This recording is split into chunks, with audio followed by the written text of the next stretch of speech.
Na wale au surete rauna tirara ke rauni raungole daga mai na ngo me songone ne matai ni nonda i soli soli ve kemuni na nonda ulang ma tani soli soli ngo enda tau ritiko ngaraba tiko nonda tiko wa songone no mani tiko ngo ena be mada so ni takani na be bugana kalona nonda solka ena mataka ndai na wale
Psalms 84:10. Psalms 84:10. I'm sure many of us know this text. For a day in your courts is what? Better than 1,000 days without. Whoa. Duna singa na nomini lomani bai choba. E usibi mai na undolu na singa e na taunda ku nomini lomani bai. Nda sati ko no lomani bai na kalu na matakani kuwa. Nda sati ko sa lomano na vale na kalu. Surely all of us, each one of us, e nonda na viva kalu tataki e na matakani dai. Wow. E na buguni talei ni vosni kalu na tikinango Au tu dai kene kene matani ko miu kinda vai kemni. Vina ba lebe sendi ba dalaka. It's a blessing to be found in God's court. Amen? It's always a blessing. You kenda, e vanganduanga nanduna manda or you want to be in God's court? Oira, e ranguta me rekune baka lebu no no muni baina klo, e lebu na non ra klungata. Ni mule binagara le lotu, me ba kalonga te kenda baka tautu bata na klo na mataka ndendai. E na songo ni rongo i bunau. E vida na yada, Kiko,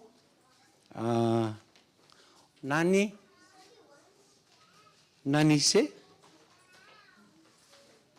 na walebu, oi tau na mundo, yo, Nani se watingo, oi nani, bina walebu, walonga te entala alo nani no mai tio, se dava na ndende no muna tio i Brisbane, ma mi via inda ba inio ba ando tale na manta ni ua, bina walebu sara. O te vani, tau cheli, tona ngone, tona ngale tō mai rā kena matanga ni kua, mai na north, kamaruta, kena songo lo tungo me kenda bai kemdo, wā vei tinani, vei mbune na mataka indai.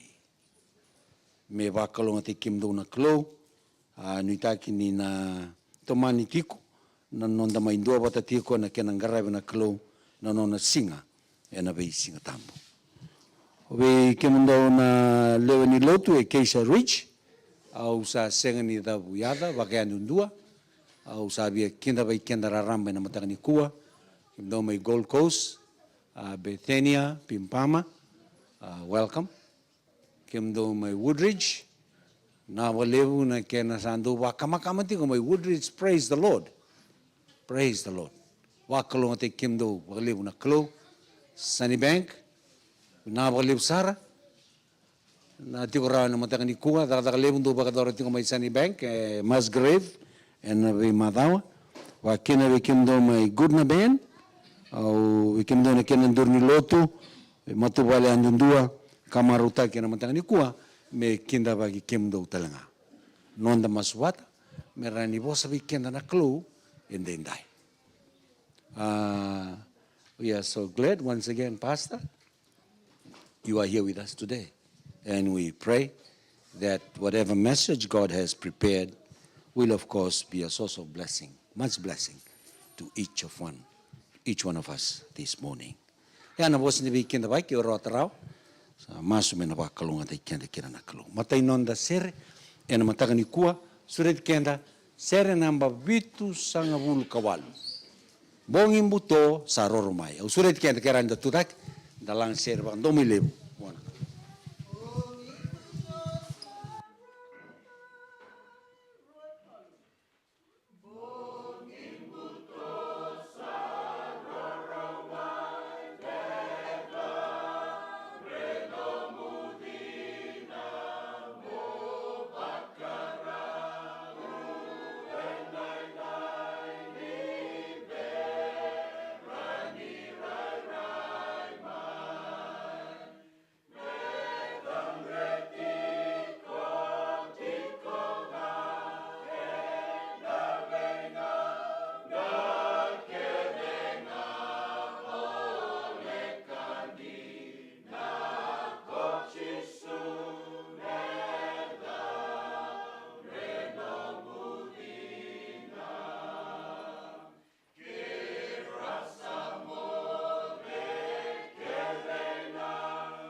Sureti kenda, ko era ni tekinduru me nagarawa na kalo na maso.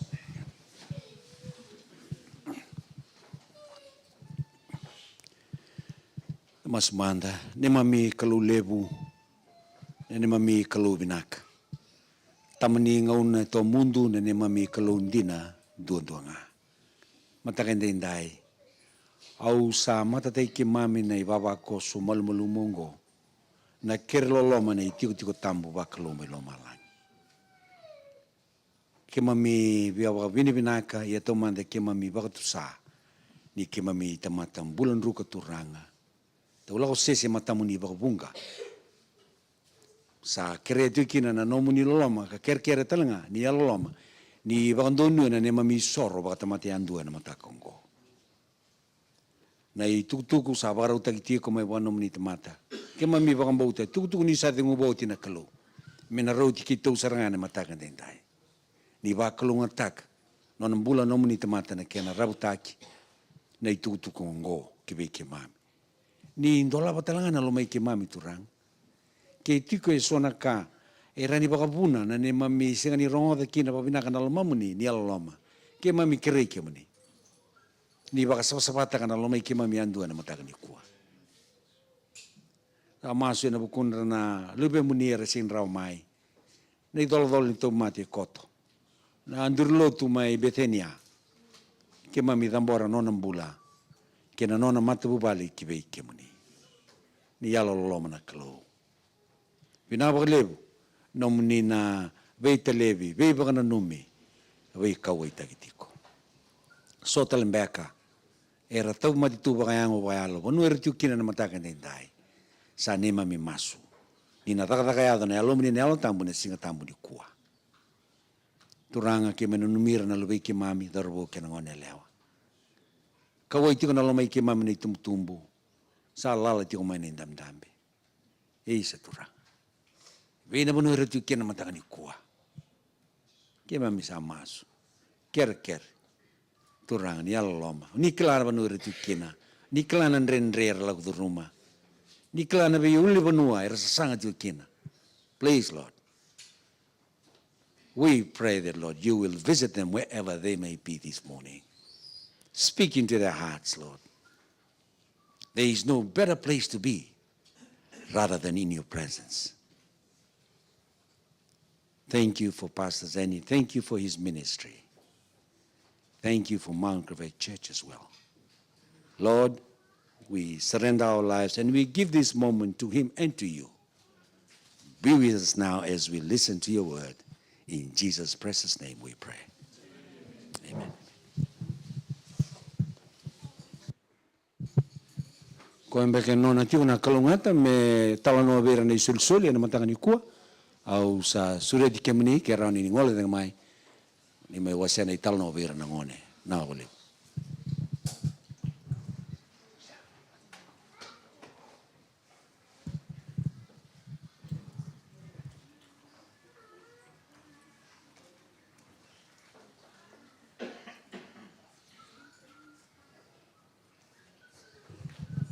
Any children's story this morning? Sang Becca? No? Kula sang Becca na italo ni ngone na mataka ni kua. Sa suritira utale na tuirara ke baka ran rongole dengan mai metore non dai sol ne katini ke ne sol na mataka tindai.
Let us pray. Father in heaven, we are just grateful that on this Sabbath day we can come like no other day and just praise you as our Creator and as our Savior. We bow down and worship, Lord, and thank you. And with grateful hearts we also give this offering, and we pray that it will be used for the glory of the gospel. And we ask this in the name of Jesus. Amen.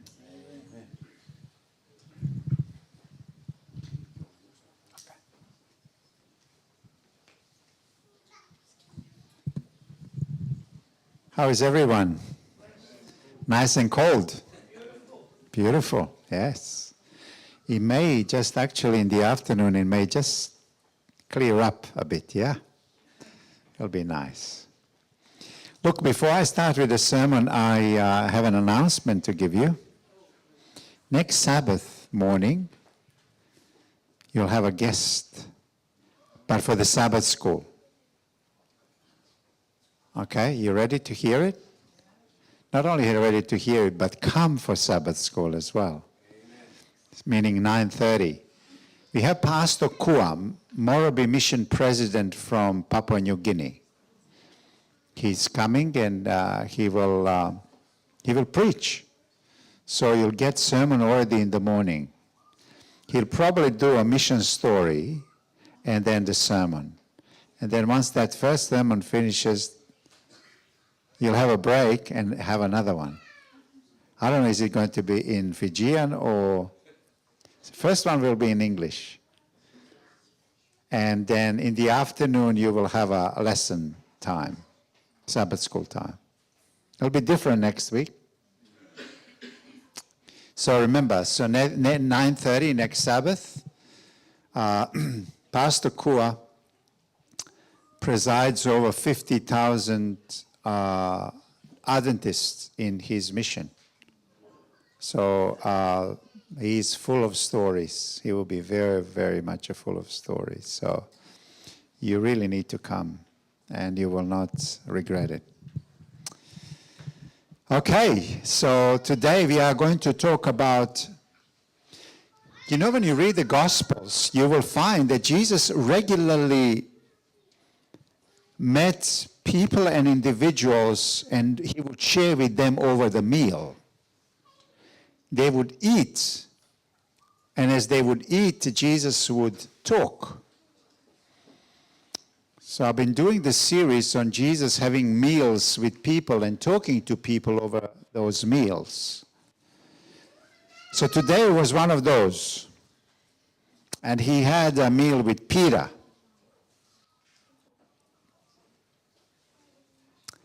Remember the occasion? Okay. So, and when you think about Peter, even though Jesus resurrected, Peter was not feeling great, was he? He heard the best news ever. He even ran to the tomb. And then Jesus even appeared in the upper room. But Jesus at that time didn't talk to Peter. He talked to everyone. But Peter, at the back of his mind, knew that the situation was not resolved. Do you agree with that? Sometimes, we can talk to people, but at the back of our mind, we know we have not resolved something. So the chicken comes to roost eventually. So Jesus was looking for the occasion where they were going to talk. So this talk was important talk. Don't think that things will resolve by themselves. They need to be addressed. It needs to happen between friends. It needs to happen between spouses. It needs to happen. Because Peter denied him very openly, very publicly. And he was feeling it. And Jesus was thinking, we'll have time. I'm going to have a meal with you. And actually, Jesus prepared a meal. And over the meal, they talked. Yeah? So if you have an unresolved situation, follow the example of Jesus. Cook a meal, yeah? And invite that person. As long as it is not fish and bones, bones in the fish, and then you give it to a... Okay, so let's read the text, shall we? Early in the morning, Jesus stood on the shore, but the disciples did not realize that it was Jesus. He called out to them, "Friends, haven't you any fish?" This is like deja vu, because this already happened. Do you have any fish? And he knew that they didn't. This happened before. No, they answered. These are disappointed fishermen that caught nothing. That's what typically happens, doesn't it? He said, "Throw your net on the right side of the boat and you will find some." Those of you who fished and you have come to the shore and it's very shallow and they tell you to fish and you say, "What?" No fish in the shallow, maybe a little one, but not what we want. Throw your net on the right side of the boat and you will find some. You will find plenty. When they did, they were unable to hold the net in because of the large number of fish. Do you know how many fish? That detail I always love, Somebody counted fish. Actually, when I go fishing and when we come back, I count them. And then I brag about it.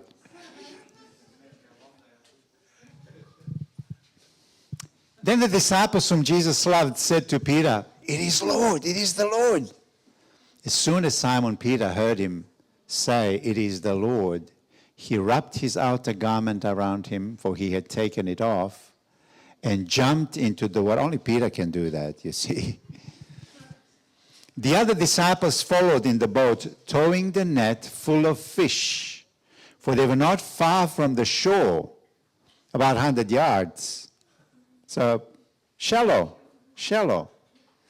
When they landed, they saw a fire of burning coals there with fish on it and some bread.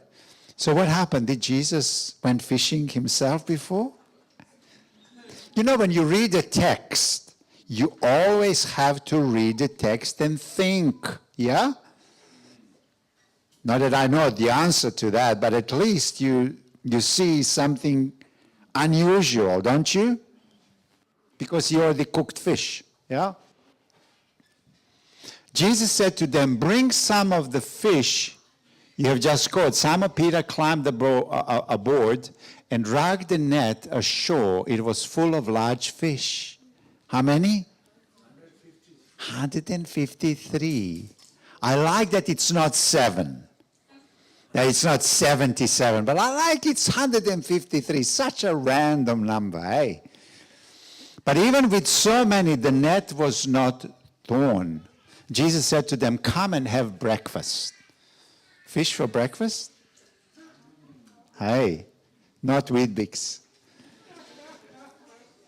None of the disciples dared ask him, "Who are you?" They knew it was the Lord. Jesus came, took the bread, and gave it to them, and did the same with the fish.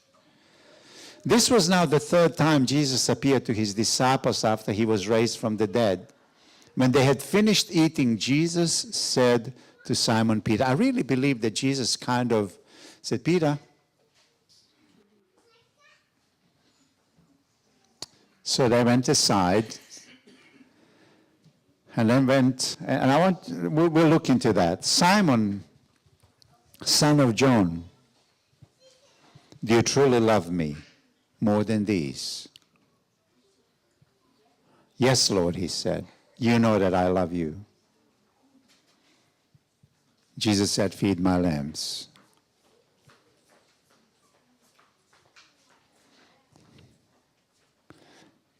That's another point. When somebody wrongs you, don't come up with a statement. Oh, you did this, you said that, I heard this, and you did. Everybody does that. Don't do that. Ask question. See how Jesus asked question? And he's asking the most important question. Yeah? Do you love me, Peter? Yes, Lord, he said, you know that I love you. Jesus said, feed my lambs. Again, Jesus said, Simon, son of John, do you truly love me? Jesus said, take care of my sheep. The third time he said to him, Simon, son of John, do you love me? I thought he answered that question before. There's a reason, isn't there? Peter was hurt because Jesus asked him the third time, do you love me? He said, Lord, you know all things. You know that I love you. Jesus said, feed my sheep. I tell you the truth, when you were younger, you dressed yourself and went where you wanted. But when you are old, you will stretch out your hands and someone else will dress you and lead you where you do not want to go. Jesus said this to indicate the kind of death by which Peter would glorify God. Then he said to him, follow me. Important conversation. Things resolved. Peter became such a powerful figure in the first Christian church. But this was important conversation to happen. Even though resurrection happened, Jesus knew things were not resolved between him and Peter. Peter needed it more than him.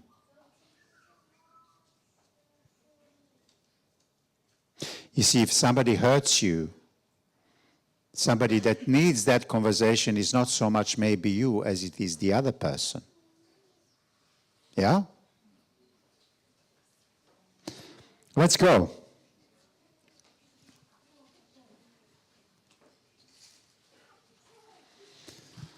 These are the three things we are going to cover.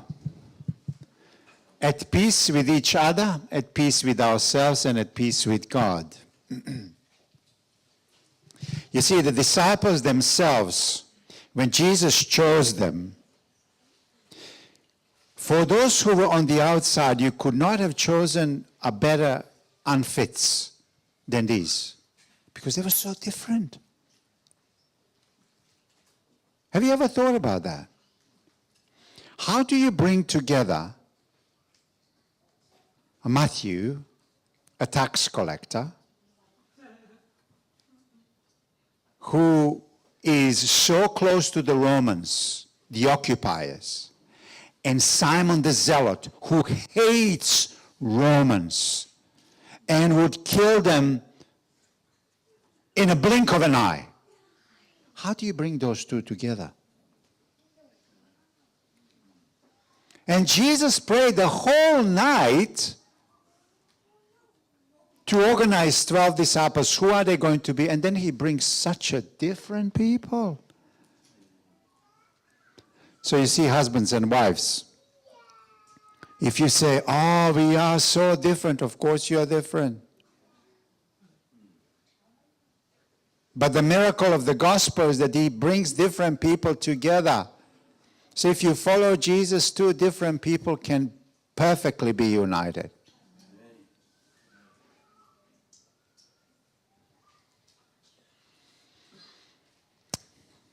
So let's look at that one first, at peace with each other. So these were the ones who went fishing after the resurrection. Simon Peter, Thomas, Nathanael, John, James, two other disciples gone fishing. When you read the text, I mentioned this déjà vu. Because without Jesus, these guys are lost. They go back into a default mode. What is the default mode? We are fishermen. And what fishermen do? They go fishing. So after the resurrection, Jesus was in this state where he's here, but he's not here. After resurrection, this was a strange period of time because Jesus was not with them 24/7. This was like kind of a transitionary period. He was getting them used to the fact that he's going to go soon and he will be gone.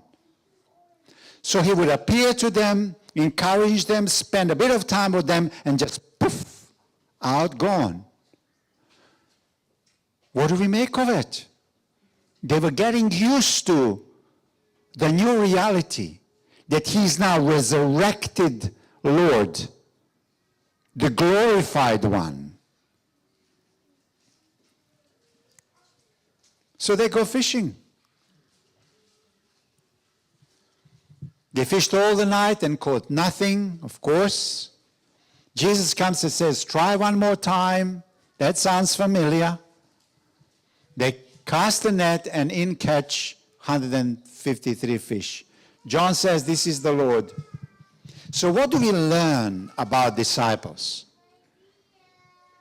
What we learn, and I mentioned that before, is that they are so different. They're so different. How different are they? So let's look at some of them who went fishing that day. Nathanael was one of them. Remember Nathanael? He converted and became a disciple of Jesus in a single day.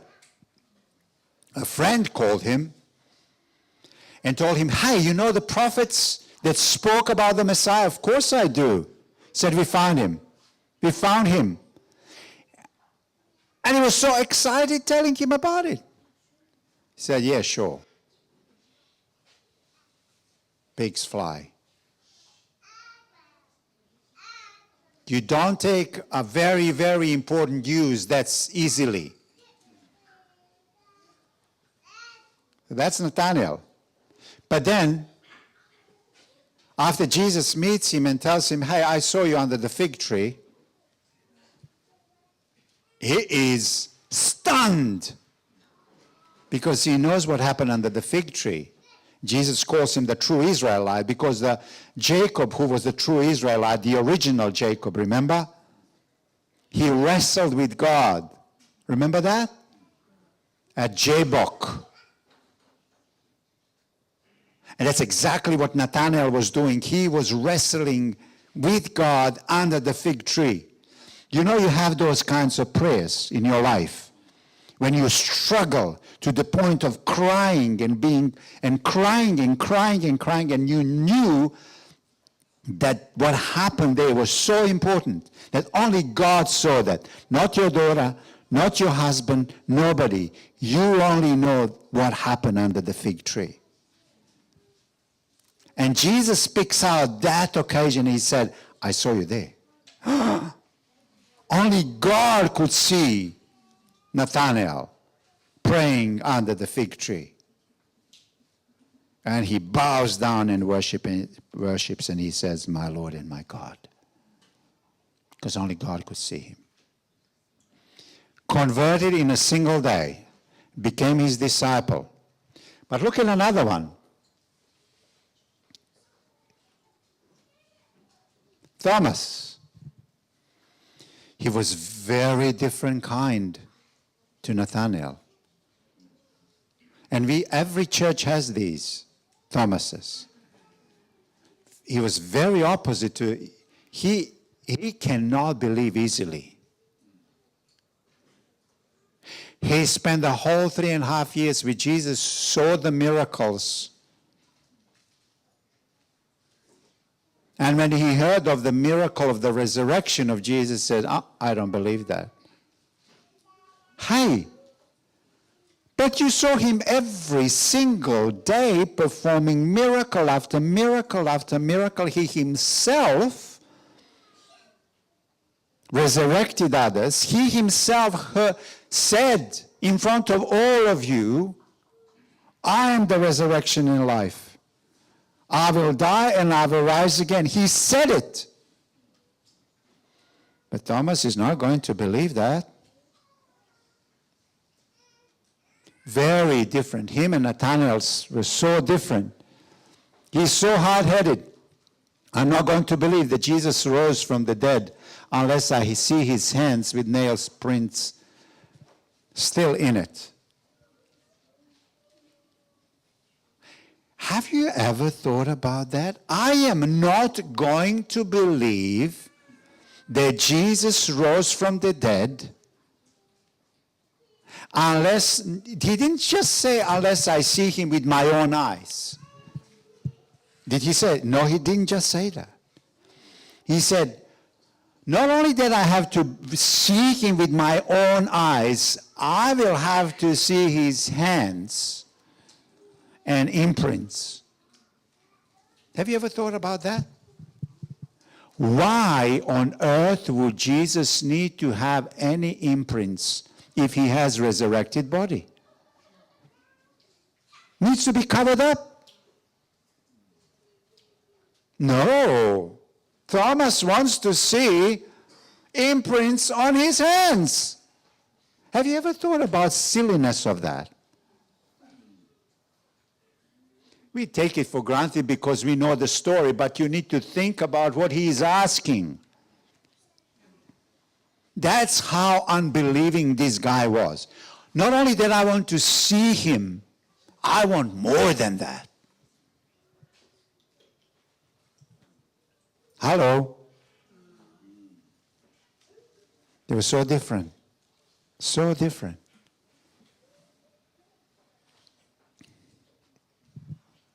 What are the chances that Jesus' resurrected body would have the holes in the places where he was pierced?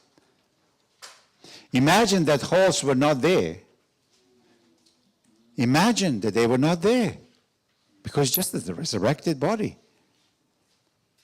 Thomas would say, no, I don't believe him.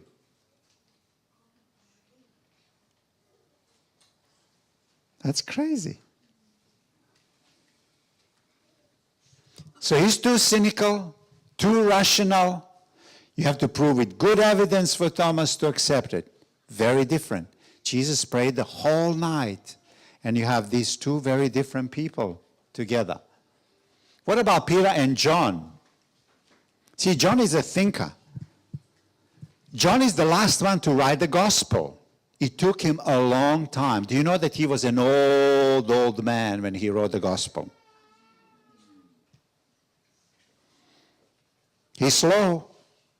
He takes time. It's methodical. But when you read the Gospel of John, you need to think and think and think what he is talking about. His deep understanding, especially of the identity of Christ, is not paralleled in any of the other Gospels. But that's John.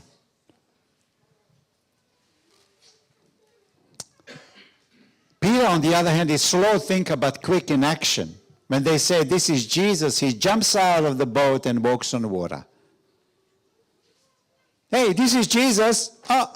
Bang, goes to swim. That's Peter. And John is just totally opposite of him. Just totally opposite. They are together in a boat, although they normally don't get along. Yeah, they don't get along. Very different.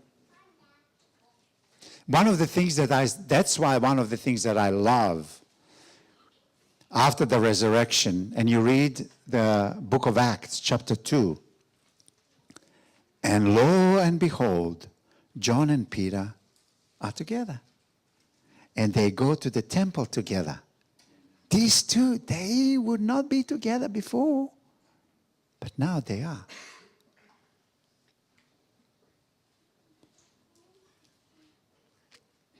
That's what the gospel did for them after the resurrection. Peter thinks that John types are a bit useless. They always want to form another committee to study the issue further before they do anything. John thinks that Peter's type is too hot-headed. Yeah? How many of you think, well, let's just make a decision here and now? And how many of you think, no, we need to get together. We have to convene the church board. Everybody needs to express their opinion. When everybody is on the board and we think very carefully, we decide and then we go. And you say, what a waste. That's Peter. That's Peter. And the other one is John. Get together. Jesus prayed the whole night to choose them, and he chooses very different people. Wow. So Jesus brings people together who otherwise despise each other and don't want to do anything with one another. He brings them into unity that produces wisdom. See what he does? He bridges divides. Temperamental, racial, class, gender, political, national. Different. And he brings them together and he says, you'll be my disciples. You'll be my disciples. And you will follow me. Jesus purposefully brought people who were so different from one another into a group of apostles who would eventually be so united that they would turn the world upside down for the sake of the gospel. That's a huge testimony that such different people can turn the world upside down. That's what church is, made up of different people. In every way, racially, temperamentally, nationally, brought together in unity.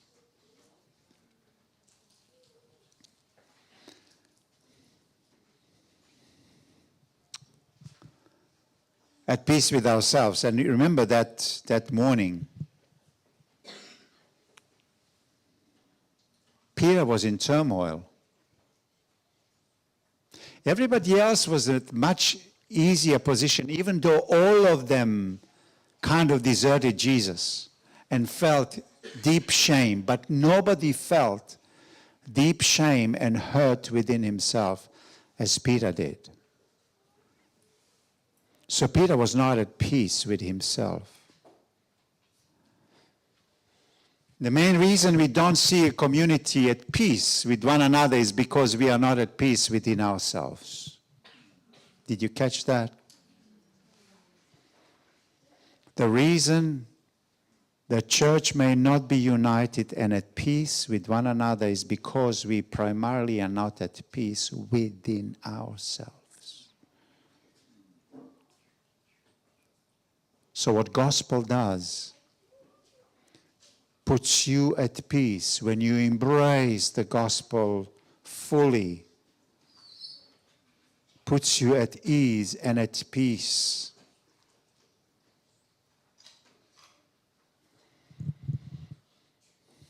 James says that fighting outside comes from fighting within.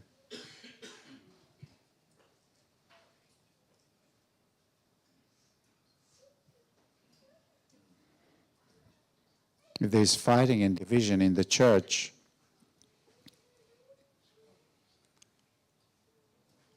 the primary reason for that is something is going on in our personal lives that has not been resolved by God.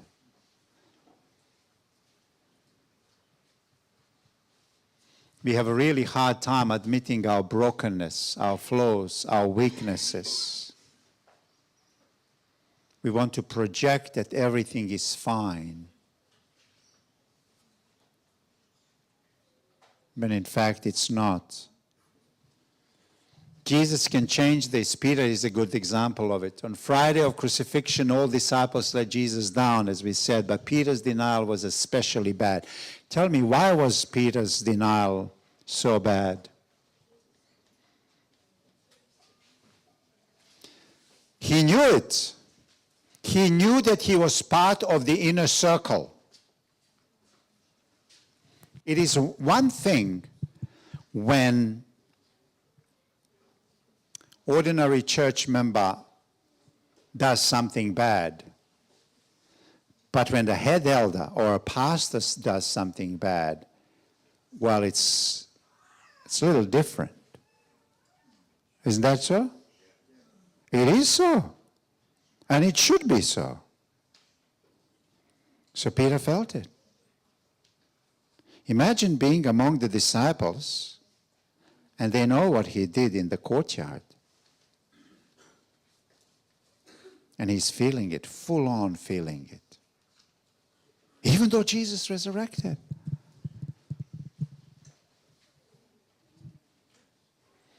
So Peter was out of touch with his own reality, unable to know who he really was. The funny thing, and he knew that. He knew that he boastfully said, if anyone, let's see. Before we come to that, he needed to keep an image of himself as a strong person. He was the only one who insisted that if Jesus was taken, he would stand strongly beside him. You know, people want to project an image of themselves. That they are all together, they are all fine, that they are fine, that there's no problem, it's all good.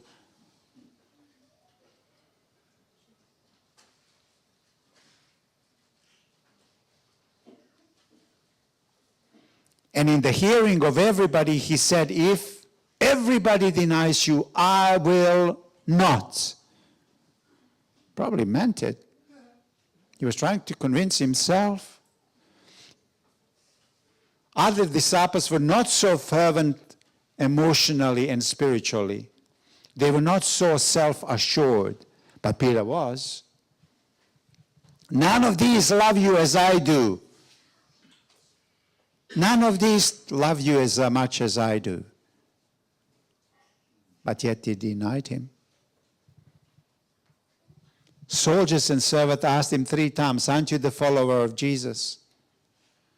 And when you read the text very carefully, first time he says it very sheepishly, I don't know what you're talking about.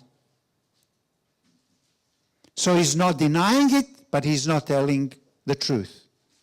Have you ever done that? Somebody asks you and you don't want to answer the question. You want to occupy the middle ground. I'm not saying this, I'm not saying that, I'm somewhere in the middle. So you're very slippery. You can't hold a moral neutrality for a long time. Did you know that? Yeah? So you can stand for a short period of time, but next thing that happens, you fall. You morally fall. So next time when they came and said, yeah, you were one of them, he said, no, I wasn't. Before that, he was morally neutral. Next time, he falls. Next time they ask him the same question, you know what he did? He swore. Imagine a church elder swearing.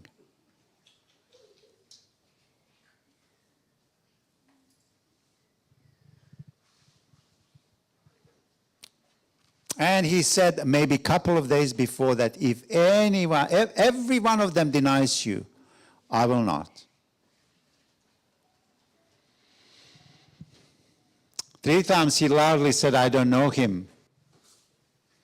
What did Jesus do when he met Peter after the resurrection? I want you to see this. Okay, this is important. Okay. Ready? When they landed, they saw a fire of burning coals there with the fish on it. Did you catch that? When Peter went to the temple court, what was happening in the temple court? They were sitting around the fire. So Jesus creates the same kind of an atmosphere. Okay? So there's fire. And Peter said, oh. And Jesus is sitting beside. Now, Peter, you denied me in my absence. Now I create fire and you come to me now. Did you see what's happening? Yeah? So he recreates the situation. Yeah? Oh, am I giving you ideas? Okay, let's see. Jesus brings Peter back to fire, which was to remind him of the setting of the betrayal. Then he asks Peter, Simon, son of John, do you love me more than these? What did he say before? If all of them deny you, I will not. He says, Peter, so do you love me more than this? I want you to see that when he does this, he's not cynical. Very often we can recreate situation, but when we become cynical. There is a difference between surgeon's knife and butcher's knife. So don't hold butcher's knife because Jesus is holding surgeon's knife. Both cut, but one cuts to kill and the other one cuts to heal. So if you want to recreate situation for a person who hurt you, don't bring a butcher's knife. You hearing me? Okay. Just a couple of days before, Peter said, even if everyone else fails you, I will not, and I love you more than these. Yeah? Jesus asked him 3 times, do you love me? That's another thing. Because he 3 times what? Denied him. So this is look what's happening. 3 times Jesus asked, 3 times Peter denied. The content, do you love me more than this? And the setting is next to the fire. So what Jesus is doing, Jesus recreates a full psychological and emotional reality. Look at who you are, Peter. Look at what you have done. You may say Jesus is rubbing it in or twisting a knife. Is he? Details are important. Is he? Yes, exactly right. Jesus is using a knife of a surgeon and not the knife of a butcher. Every single time Jesus says, you failed me, and Peter, instead of making excuses, says, I know, but I do love you.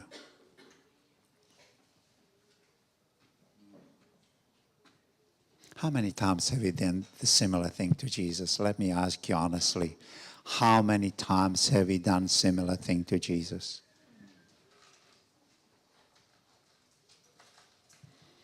And I want you to see then what Jesus does, because that should not escape our attention. Jesus says, feed my sheep, take care of my flock. Now watch. The word used here is poimano. Poimaino. The word for a pastor. Did you know that? He calls Peter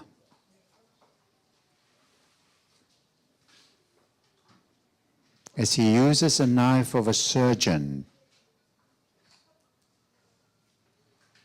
And after Peter says, Lord, in a very humble way this time, I love you, Lord.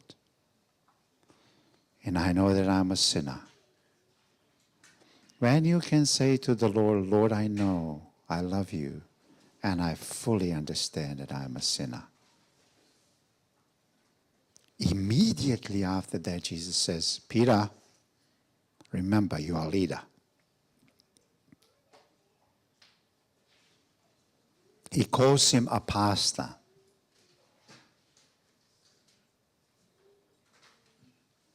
A leader of the flock.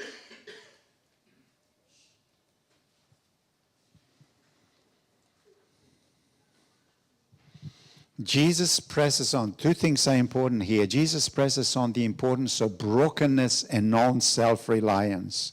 He was so boastful before, But now Peter is so soft-hearted and broken. And he says, I love you. After cutting with the knife, Jesus gives amazing affirmation to Peter. Peter, get up. You're a leader now. Take care of sheep. Take care. Jesus is saying, place your failure into my grace. Place your failure into his grace. Don't make those foolish promises. Oh, I'll be better, I'll be better. That's what kids do. I'll be better, I'll be better. Don't hit me. Okay, whatever. No, place your failure into his grace. Yeah? And he will make you into a great person. You will become a shepherd, a leader. The world does not give you a second chance out there. The world does not give you a second chance, but Jesus does. And he uses the failure to soften your heart and to encourage you to be better. With Jesus, you have been forgiven much, therefore you are to love much. Yeah? The more you see your brokenness and the more you place yourself in his grace, the more reliant you will be on Jesus, the more you will love and be better and shepherd of the flock. And let's finish with this, and we will be at peace with God. Jesus said this to Peter at the end. I tell you the truth, which means amen, amen. This is so. What I'm going to tell you is so true. Listen carefully, he said. Listen carefully. When you were younger, you dressed yourself and went where you wanted. But when you are old, you will stretch out your hands, and someone else will take you where you don't want to go. Have you ever thought about what Jesus is saying? Is this kind of, oh, come on, what does this mean? But observe what Jesus is saying. He's saying, now, Peter, you're going to stretch out your hands. What does that mean, stretch out your hands?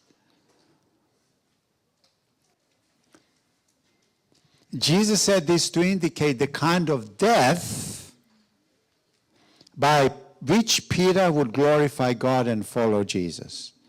Remember that the church tradition tells us that the hands of Peter were stretched.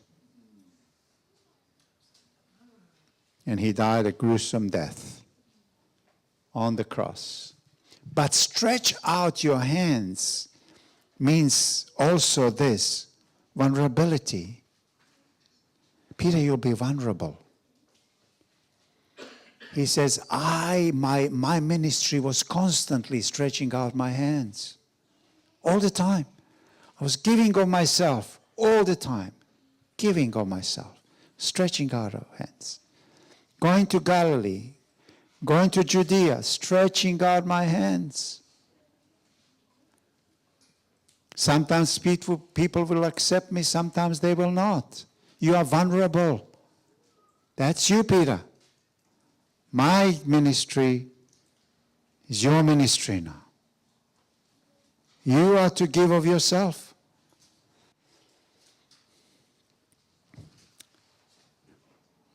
Hands stretched out that wait for the embrace. When Jesus came to people, he gave of himself for the purpose to be accepted and embraced. But often he was rejected. So Jesus lived in a vulnerable position Do you live that kind of life yourself? Are your hands stretched out or your hands are more to yourself? What can I do for me? What can I do for my family? And it's all about me, and it's all about me, and it's all about me. Hands that are brought together rather than stretched out. This becomes a powerful symbolism. Peter will never forget the words of Jesus that speak about hands being stretched. Because when you give and give, there is every chance that you would be embraced. You know, when I think about mission to Mongolia, 24 people, many of them young people, they had to fundraise or to get money for themselves and to go out. And then when they go out, every single day they would work and work and work and give of themselves and give of themselves and give of themselves. But the pleasure and the satisfaction that comes with giving is incredible, because the embrace that the community gave at the end is something that you cannot buy with anything. Peter, Jesus says, this is powerful symbolism. Hands need to be stretched out. You have to give of yourself. And when you do give, there could be an embrace.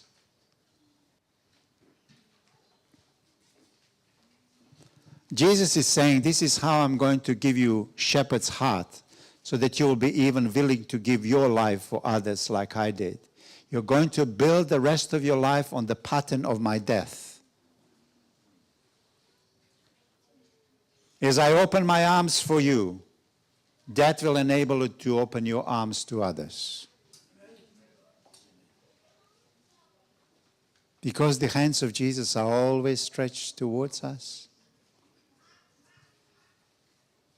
Crucifixion. On the cross, Jesus became the ultimate shepherd. His arms were stretched open and cost and no benefit to himself, fully vulnerable. That's a shepherd. It costs him.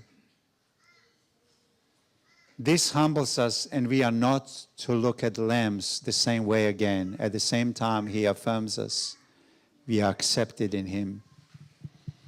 As I had my hands outstretched open for you, and you have your life changed by this reality, so also to that degree, you will be able to stretch your arms to other people.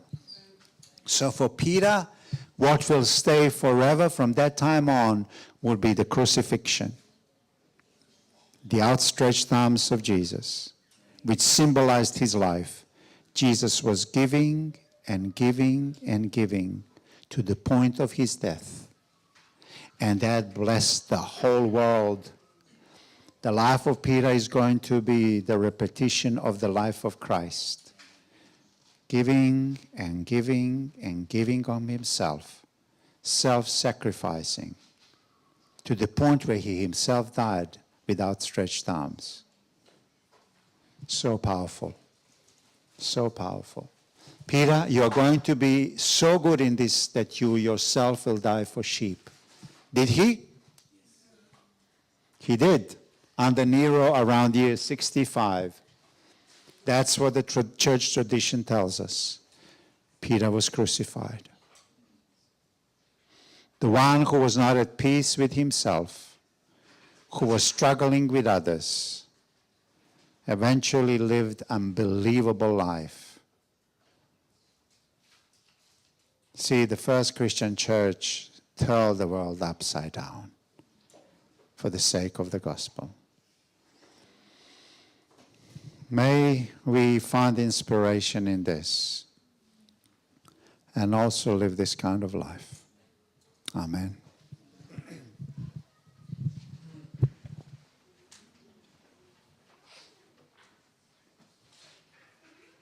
Amen. Praise God. Praise God. What do you know on the set? Oh, so that we can get on today.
We thank you, Lord, for your word. We thank you that you outstretched your arms to give and give and give and love to the point of death on the cross. And you call us that out of gratitude and great love for you, we do the same. So, Lord, may this characterize us as your disciples, we ask in the name of Jesus. Amen.